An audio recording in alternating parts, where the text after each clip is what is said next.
वाखरे येथे ऊसाच्या आंदोलनाचा आज तिसरा दिवस आहे आणि त्याच अनुषंगाने उद्याच्याला सकाळी 9 वाजता रास्ता रोकोचं नियोजन केलेलं आहे।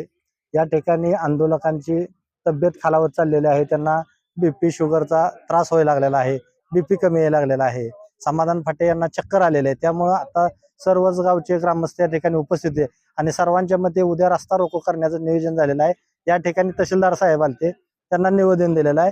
या उपोषणास उद्या प्रत्येकानं आपल्या घरातील एक व्यक्ती या ठिकाणी आला पाहिजे आणि या आंदोलनास पाठिंबा दिला पाहिजे, कारण ही काय कुणाची एकट्याची लढाई नसून या ठिकाणी समाधान फाटेंची यांची सर्वच शेतकऱ्यांना आम्ही त्यांच्या वतीने आवाहन करतोय की प्रत्येकानं यामध्ये समाविष्ट होऊन उद्याचा रास्ता रोको तीव्र करून पुढच्या आंदोलनाची त्या ठिकाणी दिशा ठरवली आहे आणि इथून पुढचं आंदोलन हे आपल्या नेहमीच्या शेतकरी संघटनेच्या स्टाईल होणार आहे।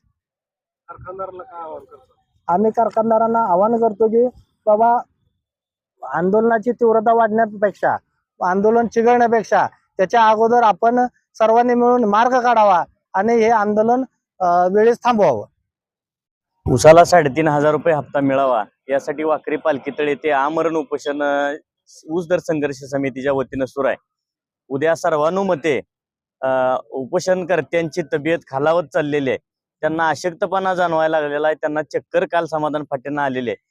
मग आज सर्वानुमते वाखरी चौकामध्ये उद्या सकाळी ठीक 9 वाजता रास्ता रोकोचं आयोजन करण्यात आलेलं आहे।